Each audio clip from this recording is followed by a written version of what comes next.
warahmatullahi wabarakatuh. Kami dari kelompok 8 ingin menjelaskan tentang perkembangan Pancasila.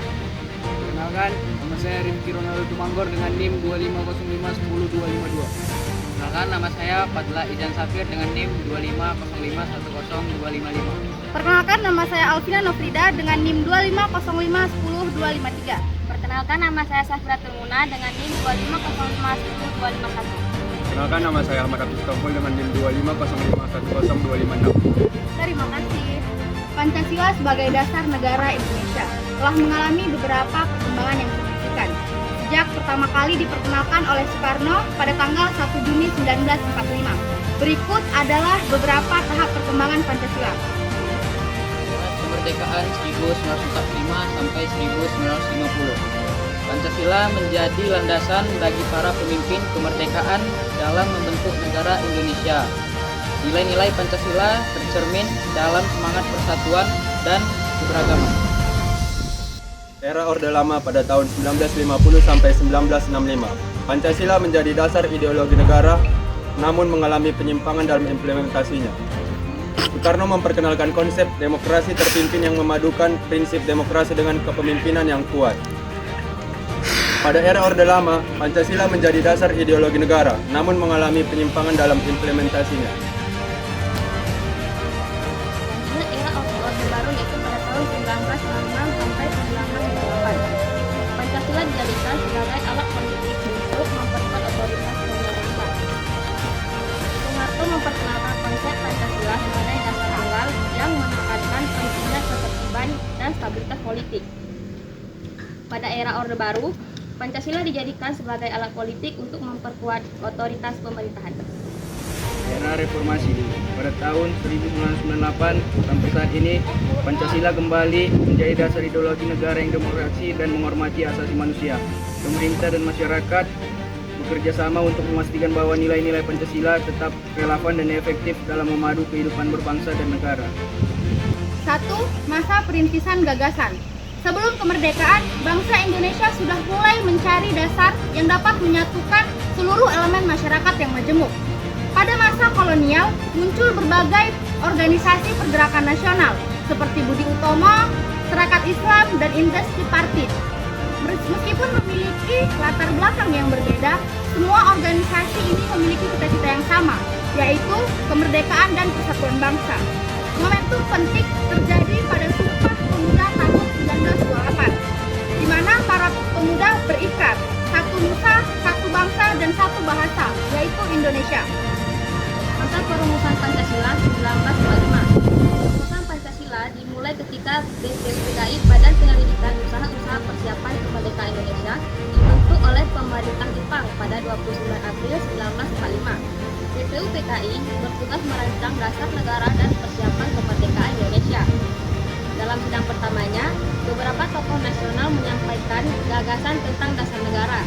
Yang pertama itu Ahmad Yamin, yaitu tanggal 29 Mei 1945 mengusulkan 5 dasar asas.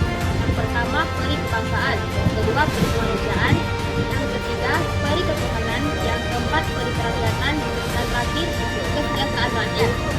Yang kedua oleh Profesor Dr. Sutomo, 31 Mei 1945, mengemukakan gagasan tentang negara integralistik, di mana negara dan rakyat merupakan satu kesatuan. Yang terakhir, Insinyur Soekarno, 1 Juni 1945, menyampaikan pidato yang memperkenalkan istilah Pancasila sebagai dasar negara yang terdiri dari kebangsaan Indonesia, internasionalisme atau peri kemanusiaan, mufakat atau demokrasi, kesejahteraan sosial, dan ketuhanan yang berkebudayaan. Dari sinilah istilah Pancasila pertama kali muncul secara resmi. Setelah sidang tersebut, dibentuk Pancasila yang menyusun Piagam Jakarta 22 Juli 1945 sebagai rancangan pembukaan undang-undang yang berisi rumusan pertama dari awal dengan redaksi awal Pancasila pertama berbunyi ketuhanan dengan kewajiban menjalankan syariat Islam bagi pemeluk.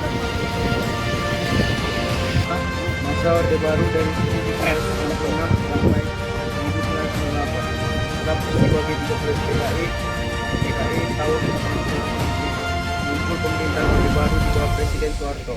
yang berupaya mengembalikan kemurnian Pancasila. Pemerintah memperkenalkan berbagai kebijakan seperti P4 atau Pedoman Penghayatan dan Pengamalan Pancasila pada tahun 1978, menjadikan Pancasila sebagai satu-satunya asas atau asas tunggal dalam politik berorientasi dalam pendidikan moral Pancasila di sekolah-sekolah. Meskipun bahan bangsa ini pada kenyataannya Pancasila sering digunakan untuk kebebasan pendapat dibatasi dan nilai-nilai dalam menjalankan era komputer.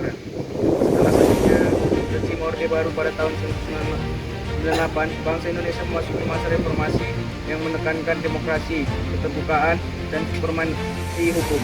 Pada masa ini, Pancasila kembali direvitalisasi bukan sebagai alat politik, tetapi sebagai ideologi terbuka yang dapat menyesuaikan diri dengan perkembangan zaman. Upaya dilakukan untuk menghidupkan kembali nilai-nilai Pancasila, antara lain melalui pembentukan unit kerja Presiden, pembinaan ideologi Pancasila, UKP PIT pada tahun 2017 yang kemudian jadi badan pembinaan ideologi Pancasila. Rezim Orde Baru pada tahun 1998, bangsa Indonesia memasuki masa reformasi yang menekankan demokrasi, keterbukaan, dan supremasi hukum. Pada masa ini, Pancasila kembali direvitalisasi bukan sebagai alat politik, tetapi sebagai ideologi terbuka yang dapat menyesuaikan diri dengan perkembangan zaman. Kesimpulan, perkembangan Pancasila menunjukkan bahwa ideologi ini bukanlah doktrin yang kaku, melainkan sistem nilai yang berkembang bersama. Dari masa perintisan hingga era reformasi, Pancasila telah mengalami berbagai penafsiran dan ujian, namun tetap kokoh sebagai landasan filosofis, yuridis, dan moral bangsa. Dalam konteks kekinian, tantangan bagi generasi muda adalah mengaktualisasikan nilai-nilai Pancasila secara nyata dalam kehidupan sehari-hari, bukan hanya sekadar hafalan. Pancasila harus menjadi pedoman dalam membangun keadilan sosial, memperkuat persatuan, dan menjaga toleransi dalam kehidupan berbangsa dan bernegara.